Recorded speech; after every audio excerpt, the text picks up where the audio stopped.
Hi everyone, Dale Pendragon here to give you a little run through of the Eryone filament dryer box snail.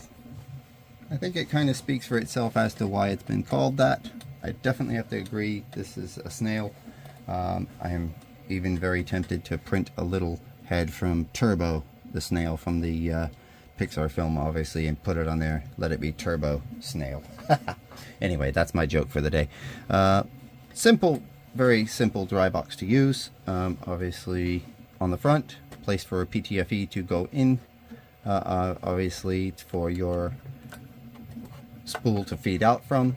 Appears to have two others up here that you can select from. Obviously they have plugs in it provided, which is very nice.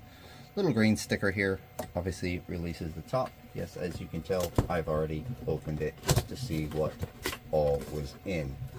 So I'm going to do that. But the rest of it I shall do here for you. Right, so obviously when you open the box, lid opens from the top, which is quite nice. Most people like a top feeding dry box. The fact that the PTFE is on the front here makes it very easy, obviously, to go ahead and set up your PTFE coming right out of the front. Maybe put it to the side of your printer, feeding in sideways if it's an Ender 3.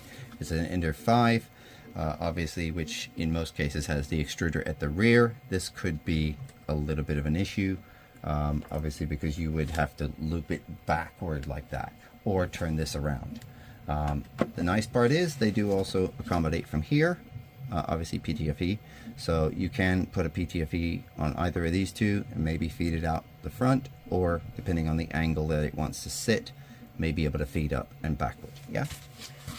So rest of the items, got a nice big brick of a power adapter. According to specs, it's 24 volts at 2 amps. So obviously this is something that, you know, if you ever needed to do a hack later on, or you wanted to power this directly from your printer, you can get, you know, an appropriate plug like that.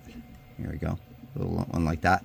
And obviously be able to power it directly from it. It is positive on the center on that, for those of you who are going to avoid your warranties. A couple of pieces of PTFE and a replacement battery. That replacement battery is for this temperature sensor. Now this looks a lot like a hygrometer, but after looking it over, it is just a temperature sensor. This is not one of the ones that does temperature and humidity.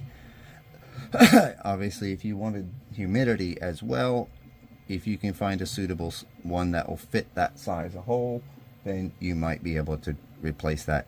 But take note that they have the thermistor sticking out a little bit into the chamber. Yeah, that is a good thing, because that means it's getting a real-time sensing of the air passing across here. That means obviously you'll be able to see exactly how hot the temperature is in the chassis. This would also suggest that they have a fan obviously blowing in there. Now let's open this the rest of the way. Okay, we have a manual obviously there, and it looks to be 2 desiccant packs, so that's a good starting point for anybody. Now I can clearly see where the power comes in, and it looks like there is a fan in the front. Obviously I don't know if the camera is going to pick it up, so I'm going okay, so this is an easily replaceable. This is a 5015 most likely, and since it's 24 volt, it's a very common fan. You can probably just about see it there. Blows across the bottom. That means it's going to hit the back, go up, circle around the front, and come back down into the fan, circulating the air, obviously allowing it to have complete heating. So that is a very good thing. I'm actually surprised that somebody didn't come up with that one for the S1 filament dryer I had not long back. Instead of putting him at the back, But anyway, okay, so in our instruction book, obviously very simple controls on this. It's a single button on the front, okay, and there's some points in it that I want to make a point to that you need to keep in context. Again, with all dry boxes, if they're made by a manufacturer of a filament, please keep in context that filament dryer has been tested with filament from that manufacturer. Now, apparently, those desiccant packs go in the bottom. And there we go. There's a little spot right here, which is rather clever, for you to put your desiccant. That means obviously it can take care of some of that heat. Now they've obviously put some insulation on the bottom of the heating element in there, so that's interesting. But it does mean that it can capture moisture, obviously. So that's actually a good call, very good call. Now obviously put the filament in, feed it out the front, plug it in, and then hit the start button. Now they have 3 heating levels obviously listed: level 1, level 2, level 3. Yeah. Now I'm going to move obviously directly to, because they have each of the indicators that will tell you which level it's on.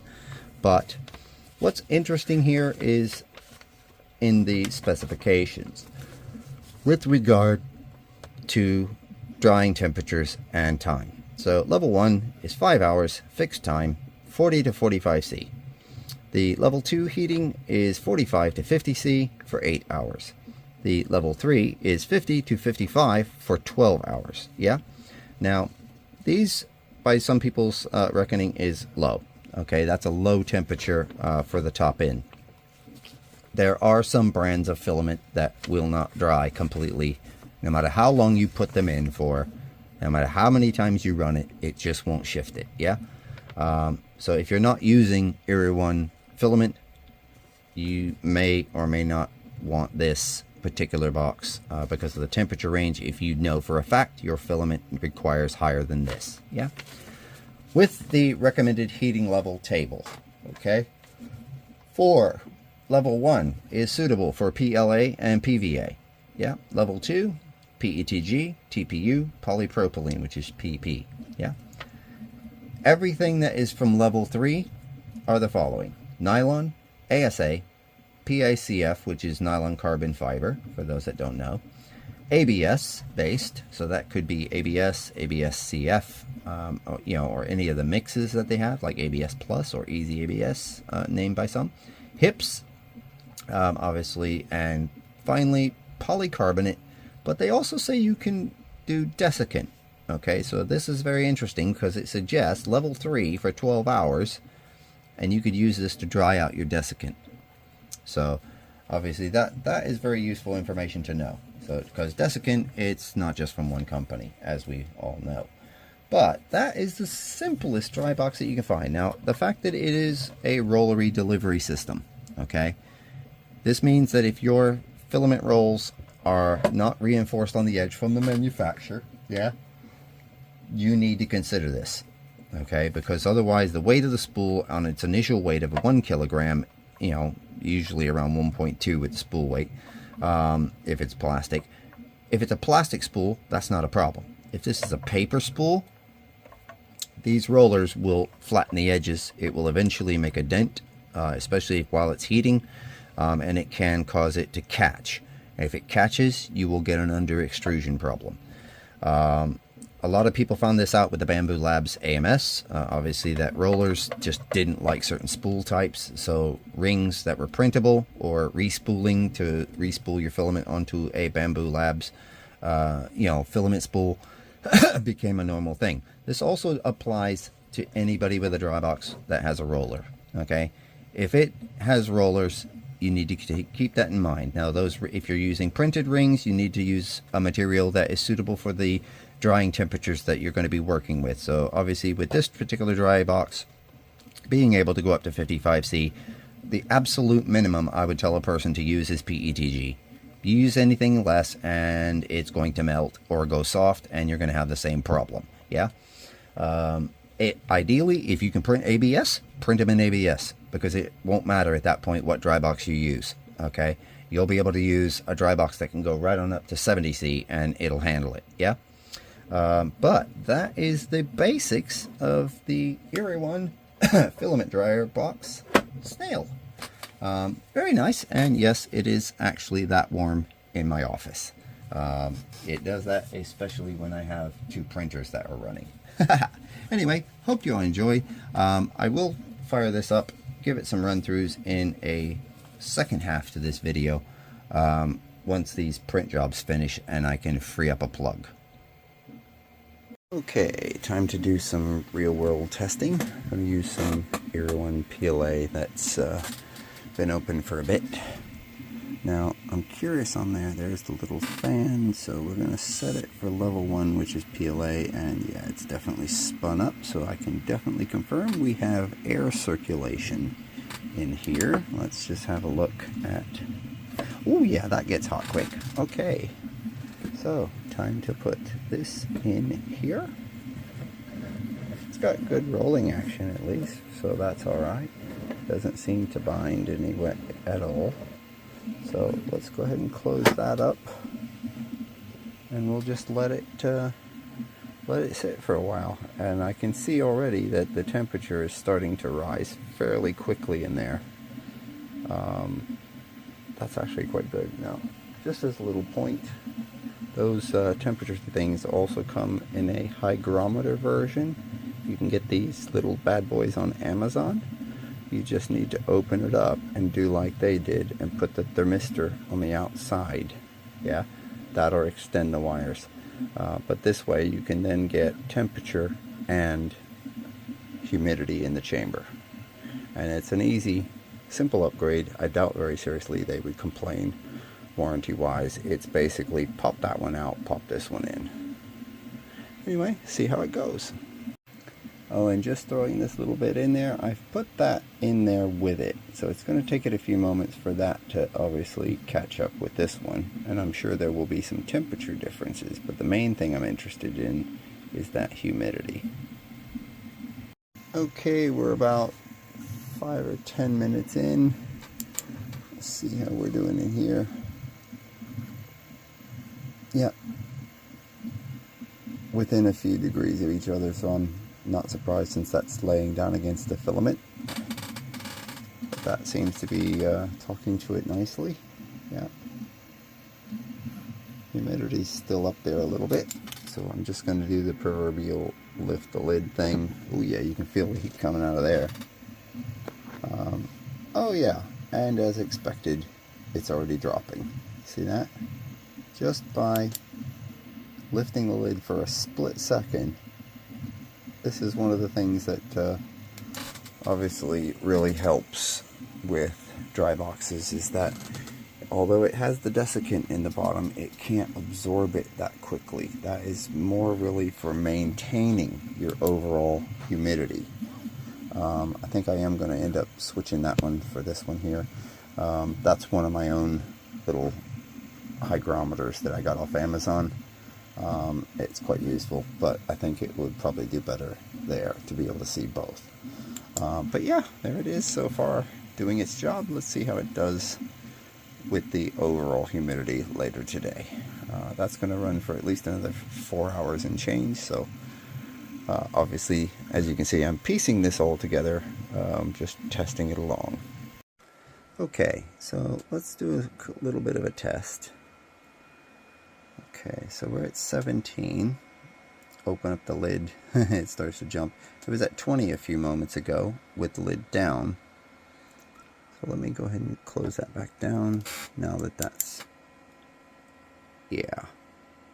Oh, yeah, see what I mean? As soon as you let some of that trapped moisture out, it makes a big difference. Well, here we go.